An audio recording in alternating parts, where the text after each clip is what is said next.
The angle of elevation of the top of the building from the foot of the tower is 30 degree and the angle of elevation top of the tower from the foot of the building 60 degree. If the tower is 50 metre high, find the height of the building. आपको एक तो tower दे रखा है, एक आपको दे रखी है building, दोनों ही आमने सामने खड़े हुए हैं. जब आप angle of elevation top of the building from the foot of the tower is 30 degree, आपको दे रखा है 30 डिग्री, और the angle of elevation top of the tower from the foot of the building आपको दे रखा है 60 डिग्री. टावर और जो कि बिल्डिंग है आमने सामने हैं. अगर मैं टावर के फुट पे खड़ा होके बिल्डिंग की तरफ देखता हूँ तो आपके पास आता है एंगल 30 डिग्री. मैं फुट ऑफ द बिल्डिंग पे खड़ा होके टावर के टॉप की तरफ देखता हूँ तो आपके पास एंगल आता है 60 डिग्री. आपको बताना है कि हाइट ऑफ द बिल्डिंग क्या होगी. क्वेश्चन में ऐसा कहीं साफ साफ नहीं लिखा हुआ कि बिल्डिंग बड़ी है कि टावर बड़ा है.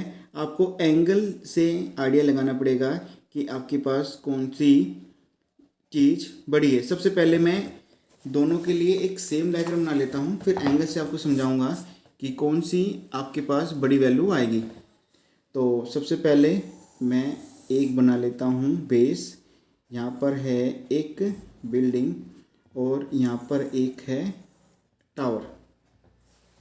जब मैं बिल्डिंग के फुट पे खड़ा होके टावर के टॉप पे देखता हूँ तो आपके पास आता है 60 degree.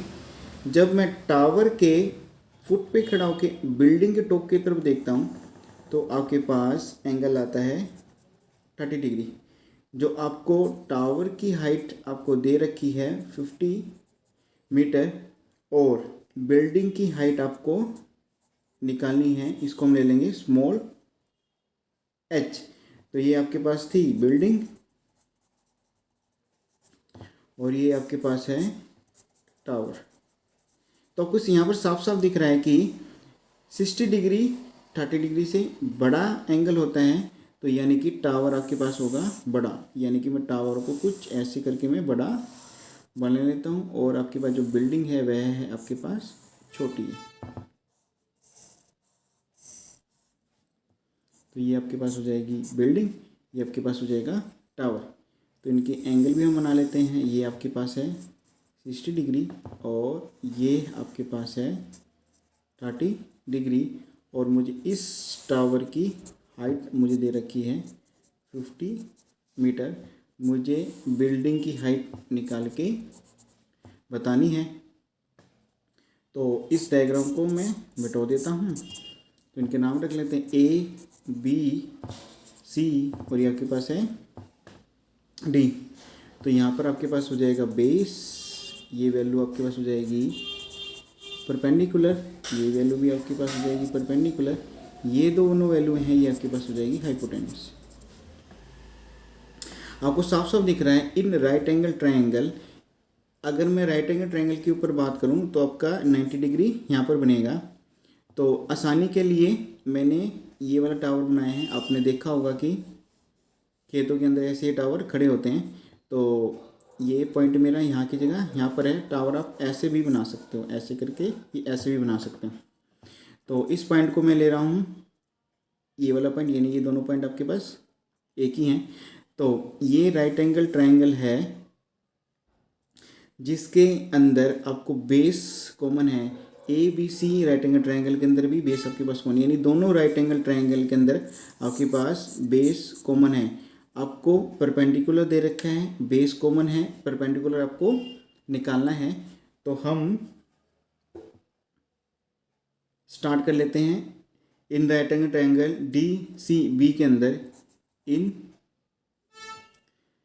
Right angle triangle BCD के अंदर परपेंडिकुलर और बेस में आपको रिलेशन चाहिए तो आपके पास ले लेते हैं tan थीटा इक्वल टू आपके पास होता है परपेंडिकुलर अपॉन में बेस. थीटा आपके पास है इन राइट एंगल ट्रायंगल के अंदर BCD के अंदर 60 डिग्री. तो यहाँ पर आ जाएगा tan 60 degree equal to perpendicular है CD आपके पास आया है 50. तो यहाँ 50 रख लेंगे। बेस आपके पास है BC। tan 60 की वैल्यू आपको पता होनी चाहिए, √3 इक्वल टू 50/BC। बाय 1 कर देते हैं, क्रॉस मल्टीप्लाई करते हैं, जो BC की वैल्यू मेरे पास आएगी 50/√3 आएगी। फिर दोबारा चलते हैं हम डायग्राम के ऊपर। अब लेते हैं हम राइट एंगल ट्रायंगल ABC के अंदर, in right angle triangle ABC में परपेंडिकुलर बेस में रिलेशन देखना आपने, तो tan थीटा लग जाएगा। तो ये आपके पास परपेंडिकुलर अपॉन में हो जाएगा बेस। थीटा आपके पास हो जाएगा 30 डिग्री, तो ये मेरे पास tan 30 डिग्री हो जाएगा। परपेंडिकुलर की वैल्यू आपने निकालनी है, तो ये स्मॉल h ली है। बेस आपके पास है BC। tan 30 की वैल्यू आपके पास होती है 1/√3, तो यहाँ पर लिख देंगे 1/√3 h/BC। क्रॉस मल्टीप्लाई कर देते हैं, तो BC की वैल्यू आपके पास आ जाएगी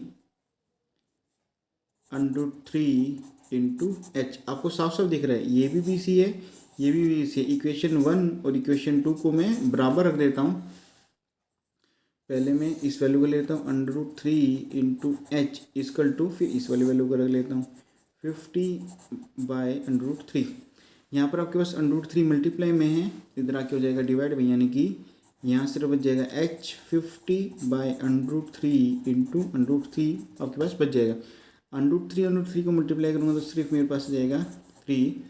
इनको कर लेते हैं हम डिवाइड, यहाँ आ जाएगा मेरे पास 3 और यहाँ आ जाएगा 50। सबसे पहले 1 पे जाएगा 3, 2 0 आएगा, फिर में जाएगा 6 पे 18, रिमाइंडर आपके पास आ जाएगा 2।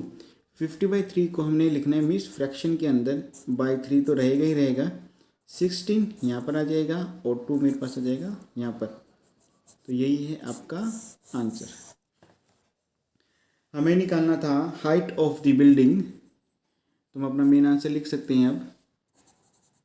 हाइट ऑफ द बिल्डिंग आपके पास आ जाएगा 16 2/3 मीटर। यही है आपका आंसर।